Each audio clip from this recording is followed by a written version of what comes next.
Hello my friends and welcome to episode 33 of The Wanderer. We're at the match that I promised you for the last episode against Forfar. Obviously the last episode we brought it back quickly because we had that very important game. If you've not seen it, it was against Livingston, go back and watch it now. But it was such an important game and the result went the way we needed it to. I trust in saying that. The people that need it have now gone and watched it. So I'm just going to have a quick look at this Forfar side that we're taking on. Obviously, this is our former team, so let's have a look at the names. We know Mark McCallum in net. Aaron Dunsmore, we signed him. He never got anywhere near the team. Neil and Davidson, I don't know. McMullen, I signed as a centre back, playing at left back. He wasn't actually a left back. Connor Murray still there. John McInnes, a guy I was trying to break in. Never really got the chance to do it. He's in there. Laws and Young, I'm not too sure about. And Lewis Allen was my backup target man when we left, and Anton Brady was obviously always a backup to Jordan Critchley, who returns for today's game. Only player change from we made from the last game where we beat Livingston is they brought in McGeever for Crichton. McGeever did play a youth game in midweek, just getting him up to match fitness, so he's not the fittest at 89%. But he's been asking for first team football. This is the game that I'm going to give him it. So he's working hard. He is. I'm getting him in the youth team. We're up against a very good team. Unfair to single out individuals. Never do turn on interviews. I don't know why it gave me that. Anton Brady kicks off the memories. McMullen, Laws, Young, Allen launches it across to Connor Murray, a very good player. We'd look at signing him. The reality is we're not going to get him because he's at Forfar. As Anton Brady with an early chance and Lennox with a big save out for a Forfar corner. We know they're good in the air, at least they were when we left. McKeever, the only guy that really struggled in the air. Not McKeever, McKellar. Redmond brings it out, launches forward, not getting any run off Jordan Critchley though. His ball wasn't the best either, and Critchley really wasn't on his bike for once, which is unusual. So another corner, this time to us. Decent ball in, cleared away, only as far as Critchley. Jones to White, it's hit the post off the keeper, and Antianazi there with the tap in. Is he onside though? That's the next question. Always worries me when that commentary goes away. Looks like it's a goal. It is indeed a goal. Christian Antianazi had a mixed start with us, but he scored in the last game his first goal, and he's got a tap in this game. A couple of big games on camera now for Antianazi. Seems to like these big games. And after his early sending off issues, it's been a big improvement from the lad. McKeever in there on a 75% fitness, really not ideal. But I did promise him game time, so I kind of have to give him a shot in these type of games. Should have maybe put a couple of young lads, but I know the form Forfar are in, and I know they've got a quality team. McCallum could easily step up. They've got Dylan Easton even on the bench could step up. I tried to sign him. Boys I really highly rate.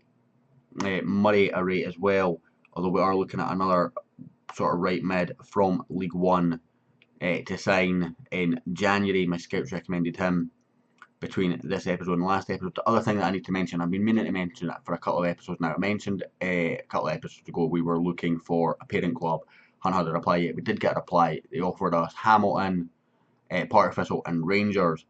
And as well an it's a big save from Mark McCallum. But Annan should have been doing better there.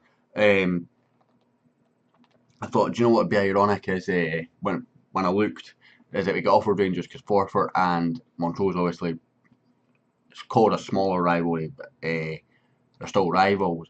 Getting either side of the Old Firm because we got Celtic when we're at Forfar, of course.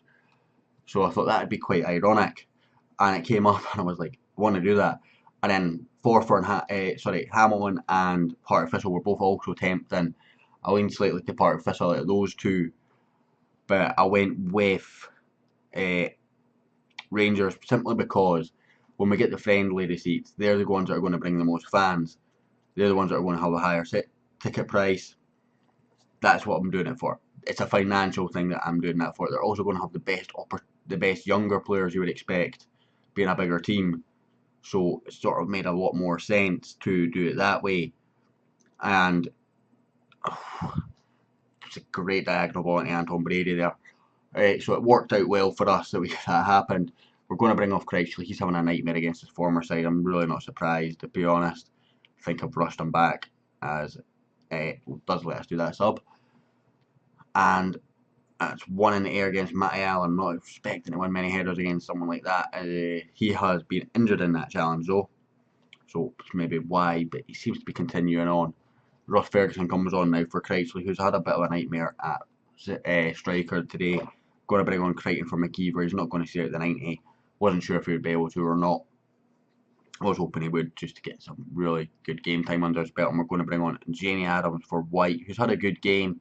He's just tiring. He's such a key player. I believe he's also one yellow card away from suspension in this cup. So now that we're looking good with a 1-0 lead at present, it's worthwhile bringing him off. I say that and that's just clipped over the top of the bar from Young. Thought I spoke too soon here. But still 1-0 to Montrose. Don't think Forfar ever beat Montrose in my time there. I believe we lost a cup game against them when they were in League 2. Maybe underestimating them a bit, but I believe I was pretty full strength. And we completely bottled it, and then we drew 2-2 with them in the league just before I left. They were right on our heels, of course. We were unbeaten. They had lost, I think they were actually unbeaten as well, or they'd lost one game. There wasn't much points in it, given that we were unbeaten after 10 games, and that's in for Matty Allen. It's not Matty Allen, it's Lewis Allen, and yeah, Lewis Allen. Matty Allen's a striker that he signed years ago. He's not a defender in the game. This time around, Jones to Redmond, Scott Ferguson. Please to God be Scott Ferguson. I'm making up player names now by the sound of it. Anton Brady, whipped in. Lewis Allen, it falls to Laws, and Young was offside, so Lennox parried, not going to be punished there. It's Ross Ferguson, Scott Ferguson, the guy that used to play for Clyde on FM a few years ago. And I was thinking about this. This Journeyman series doesn't feel like any Journeyman series I've ever done before. And one of the things I wanted to recreate was, I think it was FM18. I had a Journeyman series that I absolutely loved. I started it unemployed, went to East Stirling. I think I moved after about 3/4 of a season to Berwick Rangers.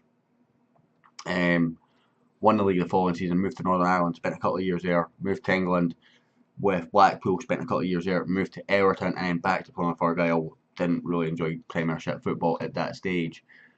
And I was thinking, and then I moved back to Scotland with a couple of clubs before the save ended. And I was thinking to myself, why am I not enjoying this save compared to that?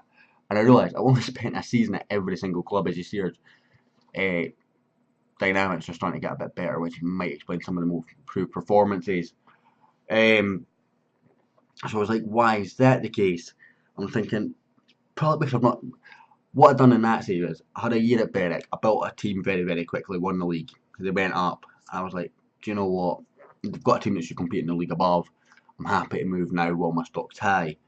Went to Northern Ireland, built a team, won the league, unbeaten in the second season.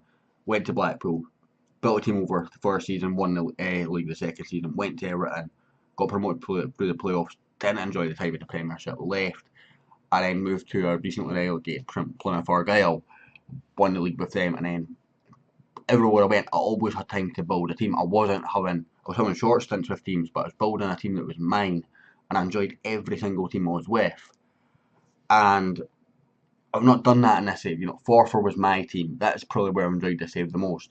I have enjoyed the other clubs, but not quite as much as I have Forfar. And it's not that I'm regretting leaving Forfar. I'm really happy to be at Montrose. I'm enjoying this bit of the series, but I feel like I've not gave you guys what I enjoy is playing the game as much.